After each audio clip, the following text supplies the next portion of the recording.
महानगर यूनिवर्सिटी की दूसरी कैंटीन में तुम चार दोस्त स्टील वाली थाली लेकर ऐसे टूट पड़े जैसे महीनों के भूखे शेर हो। मोटे चेस ने जोर से डकार ली और अपनी गोल मटोल पेट को सहलाते हुए बोला, भाई दूसरी कैंटीन का वो रेड मीट तो एकदम कड्डक है। आज का खाना मेरी और बड़े भाई की तरफ से। एकदम भौकाल मचा दिया। अमीर बाप की औलाद ली हाउ ने पेपर से अपना मुंह साफ किया और कलाई पर बंधी चमकती हुई ग्रीन वाटर घोस्ट वॉच को देखते हुए बोला, पैसा वसूल। इतना खा लिया है कि बेल्ट भी अब टूट जाएगी। दोस्तों अभी बस 12:30 हुए हैं, इतनी जवानी ऐसे ही वेस्ट नहीं करनी। चलो गेम खेलने चलते हैं। गेम का नाम सुनते ही चेस की छोटी आंखें चमक उठी। फ्रेशर पार्टी से पहले की ये आखिरी आजादी है। अगर साथ बैठकर गेम नहीं खेला तो कॉलेज लाइफ का कोई मतलब नहीं। उसने जल्दी से बोला, चौथे नंबर वाले भाई तू तो यहाँ का असली खिलाड़ी है। बता कौन सा इंटरनेट कैफे सबसे तगड़ा है। इंटरनेट कैफे वो तो बहुत पुराना जमाना है। ली हाओ उठा और स्टाइल से हाथ हिलाते हुए बोला, अब इसको ई स्पोर्ट्स सेंटर कहते हैं। यूनिवर्सिटी के पीछे वाले गेट पर नया गीक स्पेस खुला है। वहाँ सारे कंप्यूटर में 4090 ग्राफिक्स कार्ड है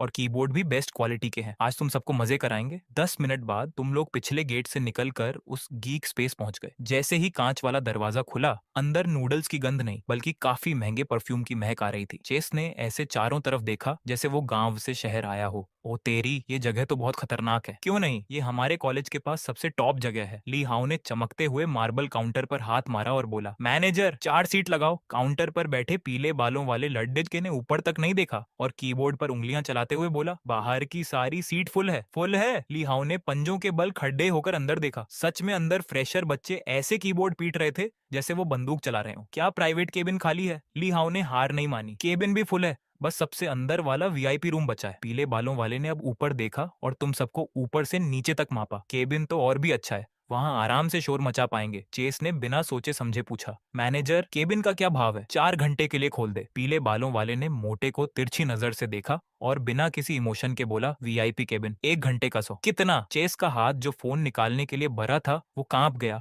और फोन काउंटर पर गिरने ही वाला था। पास खड़े है जो ताओ की आंखें फटी की फटी रह गईं। 1 घंटे का 100? तुम लूट रहे हो क्या? क्या वहां की चेयर सोने की है या कीबोर्ड में हीरे जड्डे है? उनकी ये बात जायज थी। उनके होम टाउन में तो इंटरनेट का खर्च 5 से ज्यादा नहीं होता था। 100 रुपए में तो एक हफ्ते की मस्ती हो जाती थी। महंगा लग रहा है तो बाहर निकलकर बाईं तरफ जाओ, वहाँ 10 रुपए घंटे वाला कैफे है, पर वहाँ जगह नहीं मिलेगी। पीले बालों वाले ने ऐसे देखा जैसे वो गरीब हो। चेस ने डरकर अपना सिर अंदर कर लिया और ली हाओ के कान में फुसफुसाया, चौथे भाई वापस चलते हैं। 4 घंटे खेलेंगे तो आधे महीने का खाना खत्म हो जाएगा। ये बहुत बुरा है। ली हाओ भी अब अटक गया था। वो अमीर था पर ये नहीं चाहता था कि बाकी दोस्तों की सेल्फ रिस्पेक्ट को ठेस पहुंचे। जैसे ही ली हाओ सोचने लगा कि कैसे बचे, तुम्हारी एक लंबी उंगलियों वाला हाथ आया और पेमेंट मशीन पर फोन टैप कर दिया। 400 रुपए मिल गए। मशीन की वो आवाज इतनी तेज थी कि पूरा काउंटर सन्नाटे में डूब गया। तीनों ऐसे हिल गए जैसे बिजली गिर गई हो। उन्होंने मुद्दकर देखा। तुम आराम से अपना फोन जेब में डाल रहे थे, चेहरे पर ऐसी शांति जैसे तुमने बस कोई सब्जी खरीदी हो। अरे भाई तू पागल है क्या? चेस ने तुम्हारा हाथ पकड़कर हिलाते हुए बोला, आज तो हम पैसे देने वाले थे। तूने कल 800 का नाश्ता खिलाया और आज 400 फिर दे दिए। तेरे पास गांव की जमीन का जो पैसा आया है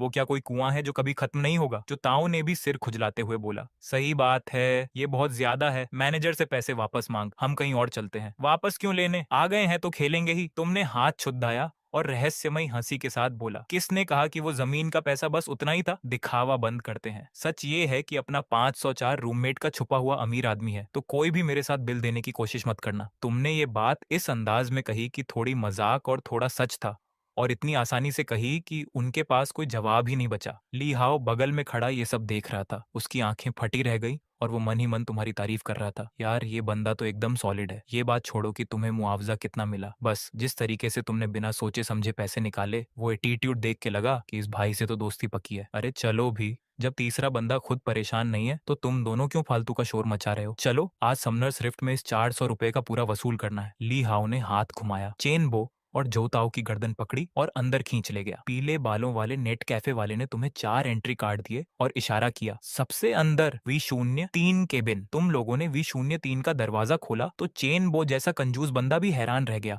और उसके मुंह से वाह निकल पड़ा। ये कोई मामूली नेट कैफे का केबिन नहीं था, ये तो एकदम आलीशान प्राइवेट गेमिंग प्रेसिडेंट सूट था। सामने बड़ी सी कर्व स्क्रीन थी, लेटने वाली टॉप क्वालिटी की गेमिंग चेयर थी और बगल में एक छोटा फ्रिज था जो फ्री कोल्ड ड्रिंक्स से भरा था। सबसे कमाल की बात तो ये थी कि कोने में एक असली लेदर का सोफा था और हवा को साफ करने वाली एक मशीन चल रही थी जो ठंडी हवा फेंक रही थी। 100 रुपए 1 घंटा लूट रहे हैं, पर ये गेमिंग चेयर वाकई में बहुत मस्त है। चेन बो अपनी पहाड़ जैसी बॉडी के साथ लेदर वाली चेयर पर धड़ाम से बैठ गया और कंप्यूटर चालू करके चिल्लाया, भाई लोग गेम शुरू करो, देखो मैं यासुओ के साथ कैसे मजे करता हूँ। तुम चारों दोस्तों की टीम गेम में लग गई। लड़कों की खुशी तो बस इतने में ही होती है। केबिन के अंदर से अरे यार बचाओ फीड मत करो का शोर ऐसा था कि छत हिल जाए। तुम आराम से हेडफोन लगाकर बैठे थे। कीबोर्ड पर तुम्हारी उंगलियां बहुत तेजी से चल रही थी। सच कहूं तो पहले तुम्हें गेम खेलने का टाइम कहाँ मिलता था, लेकिन अब बैंक अकाउंट में 50 लाख से ज्यादा कैश है तो तुम्हारे गेम खेलने के अंदाज में भी वो अमीर वाली चमक आ गई है। एक गेम में तुमने अकेले ली सिन कैरेक्टर के साथ सामने वाली टीम के जंगल को अपना घर बना लिया और उनको बुरी तरह हराया। सामने वाली टीम ने 20 मिनट होते ही हार मान ली। तीसरे भाई क्या तुम हैक लगा रहे हो? जैसे ही गेम खत्म हुआ ली हाओ ने हेडफोन उतारा और मेज पर जोर से हाथ मारा। तुम्हारे इस कमाल के खेल के लिए जहां तुमने एक किक में 3 बंदों को उड़ा दिया।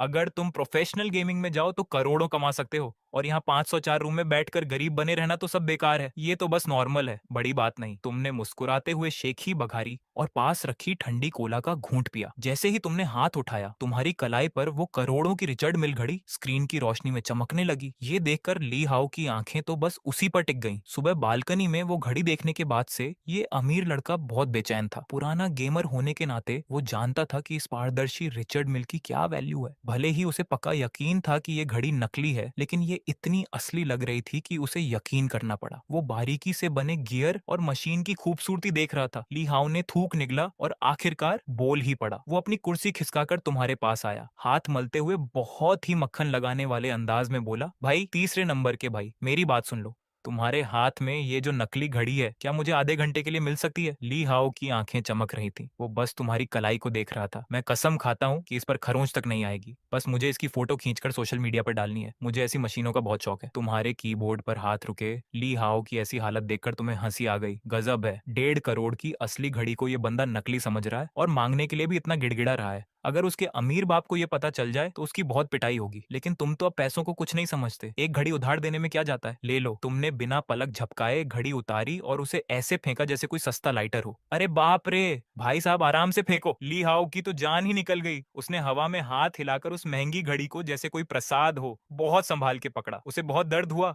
उसने अपने कपड़े से घड़ी को साफ किया जैसे उस पर कोई धूल हो, और फिर अपनी सांस रोककर बहुत ध्यान से उसे अपनी कलाई पर पहन लिया। वाह भाई क्या गजब कारीगरी है, एकदम कड़क। ली हाओ ने अपनी कलाई हवा में उठाई। फोन की स्क्रीन की रोशनी में उसे निहारते हुए उसके मुंह में पानी आ गया। ओ भाई, आज तो मैं पूरी तरह कायल हो गया। पिम पिम वाले ए पर तुम्हारा वो बेचने वाला तो पक्का कोई छुपा हुआ उस्ताद है। देखो इसकी नीलम वाली कटिंग, इसका बैलेंस, मैं लेंस से भी देख रहा हूँ तो कोई कमी नहीं मिल रही। ऐसी जबरदस्त कॉपी के लिए तो 7-8 हजार तो आराम से खर्च करने पड़ थे। सामने बैठकर गेम खेल रहे चेनबो ने जब ये सुना तो अपना तेल वाला सिर आगे किया और तिरछी नजर से देखते हुए बोला, ओ भाई क्या तुम्हारा दिमाग खराब हो गया है? जो घड़ी 9 रुपए में आई है तुम उसे 7-8 हजार की बता रहे हो? क्या तुम सच में इतने पागल हो? चेनबो ने मुंह बनाते हुए कहा, अगर तुम्हें इतनी ही पसंद है तो मैं अभी पिम पिम पर तुम्हारे लिए एक और ऑर्डर कर दूंगा। उस पर अल्ट्रामैन की फोटो भी होगी जो चमकती है। तुम जैसे गंवार को क्या पता कि असली चीज क्या होती है। ली हाओ ने उस मोटे की तरफ देखा भी नहीं। वो किसी ऐसे फैन की तरह था जिसे कोई बहुत महंगी चीज मिल गई हो। उसने अपना नया वाला फोन निकाला और कलाई की अलग अलग कोण से तस्वीरें खींची। फिर उसने सबसे शानदार 3 फोटो चुनी और सोशल मीडिया पर डाल दी। साथ में लिखा, नया खिलौना शानदार रिचर्ड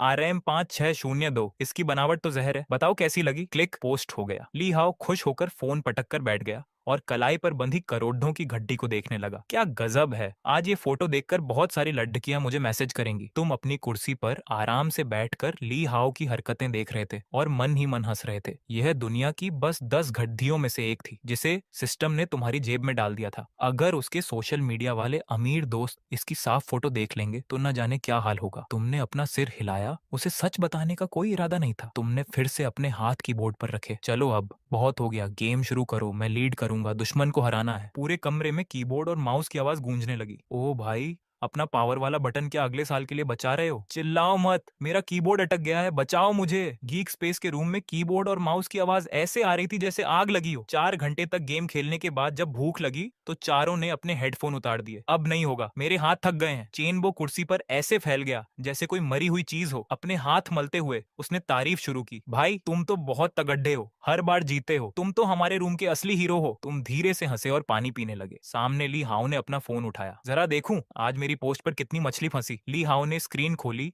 तो देखा कि 99 से ज्यादा नए मैसेज थे। ये क्या हुआ? ली हाओ हैरान रह गया। वो अमीर घर से है पर उसकी पोस्ट पर ज्यादा से ज्यादा 20-30 लाइक आते थे। आज ये 99 कैसे हो गए? ली हाओ ने उम्मीद के साथ लिस्ट खोली तो उसका चेहरा एकदम सफेद पड्डिज गया। ऊपर मैसेज की पूरी लाइन लगी थी। उसमें कोई लड़ेडियच की नहीं थी बल्कि सारे बड्डे अमीर लोग थे। यहाँ तक कि बड्डे गद्दी व्यापारी भी शामिल थे। मैसेज देखकर ली हाओ की तो बोलती ही बंद हो गई। सुपर कार क्लब के किंशा का मैसेज था। अरे हाओ, क्या तुम्हारा दिमाग ठिकाने पर है? तुम बोल रहे हो कि ये आम घड़ी है? इतनी बढ़िया कारीगरी भला कहाँ मिलेगी? पुराने जिन की महंगी घड़ी। ली साओ शोर मत मचा, मैं इस चक्कर में 10 साल से हूँ। ये 5,602 रिंगिट का मैकेनिज्म और फिनिशिंग। अगर किसी नकली कॉपी में ऐसा हो जाए तो मैं अपनी शॉप जला दूं। घड़ी कहाँ है? तूने ले ली SCC वांगलेई। निकल यहाँ से। क्या टॉप कॉपी? मैंने पिछले साल ऑक्शन में असली वाली को हाथ लगाया था। उसकी फील बिल्कुल वैसी ही है जैसी तूने फोटो भेजी। क्या तूने घर की फैक्ट्री बेचकर असली माल उठा लिया? स्क्रीन पर आ रहे इन पागल मैसेजेस को देखकर ली हाओ का दिमाग सन्न हो गया। 1,40,00,000 कैश में तुरंत। किन साओ और बाकी लोग मजाक कर रहे होंगे लेकिन जिन तो घड़ी के मामले में सबसे खतरनाक शिकारी माना जाता है,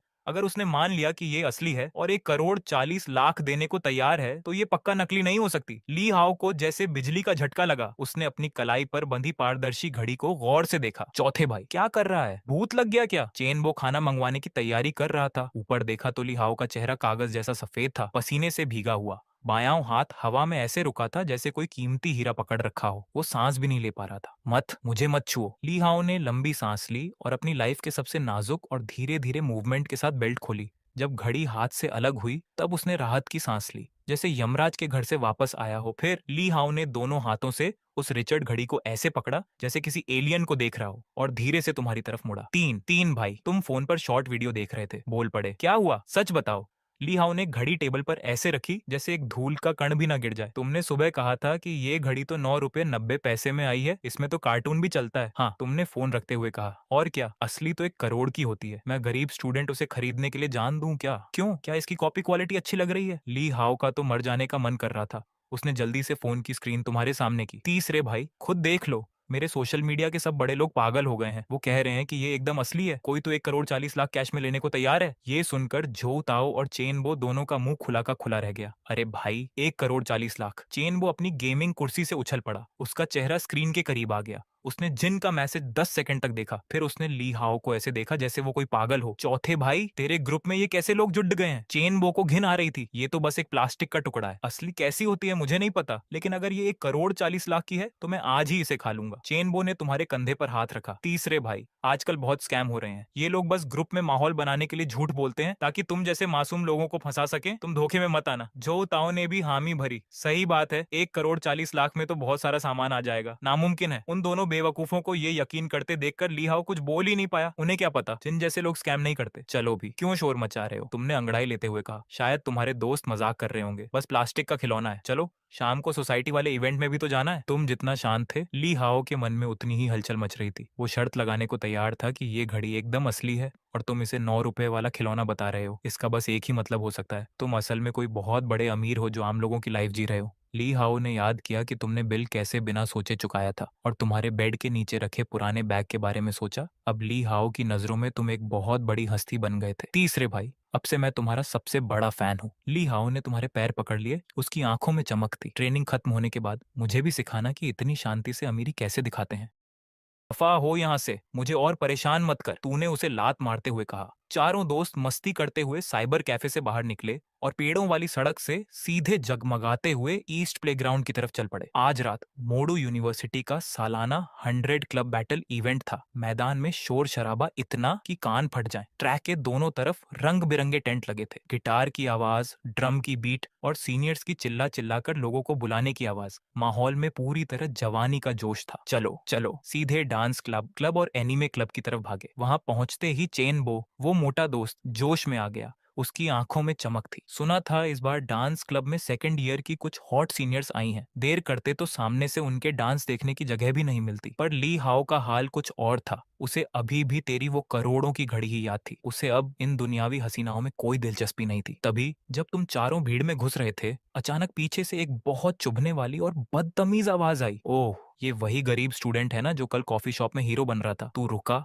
और धीरे से पीछे मुड़ा, देखा कि जाओ हुई वो रई सजादा महंगे ब्रांड वाले स्पोर्ट्स कपड़े पहने खड़ा था। हाथ में एक महंगी स्पोर्ट्स ड्रिंक थी और वही दुबला पतला चमचा उसके साथ था जो नाक सिकोड़ कर तुझे देख रहा था। किस्मत देखो, दुश्मन से फिर मुलाकात हो गई। जाओ हुई ने बहुत तिरस्कार के साथ तुझे सिर से पैर तक देखा। क्या हुआ? कल सारा पैसा कॉफी शॉप में फूंक दिया, आज बाहर घूमने के पैसे नहीं बचे तो सीधे प्लेग्राउंड में फ्री का शो देखने आ गए। मैदान में चारों तरफ शोर था, स्पीकरों की आवाज से दिमाग हिल रहा था। इतनी भीड़ में जाओ हुई अपने चमचे के साथ धक्का देते हुए बाहर निकला। चेहरे पर वही मेरा बाप बहुत अमीर है वाली घमंड भरी मुस्कान थी। कल कॉफी शॉप में तेरे 888 के बिल से जो उसकी बेइज्जती हुई थी, उसके बाद से उसे नींद नहीं आई थी। आज वो मजे करने आया था पर उसे तू दिख गया। गूंगा हो गया क्या? जाओ हुई ने देखा कि तू उसे बस घूर रहा है तो उसे लगा तू डर गया है। कल कुछ 100 रुपए उड़ाकर अमीर बनने का नाटक किया, अब क्या बाकी सेमेस्टर का खाना भी खत्म कर लिया? आज रात 5 रुपए वाला साइबर कैफे भी नसीब नहीं हुआ जो यहाँ फ्री का तमाशा देखने आए हो। तू चुप रह, तूने अभी कुछ कहा भी नहीं था कि चेन बो भड़क गया। वो मोटा दोस्त एक पहाड़ जैसा शरीर लेकर सीधे तेरे सामने आ खड़ा हुआ। अरे ओए, ये वही जाओ हुई है ना जिसने कल ऊन का कालीन खा लेने की डींग मारी थी? चेन बो की आवाज किसी लाउड स्पीकर जैसी थी जिसने बगल के रॉक म्यूजिक को भी दबा दिया। क्यों भाई, कल कालीन ठीक से पच नहीं पाया जो आज यहाँ आकर मुंह से गंध फैला रहा है?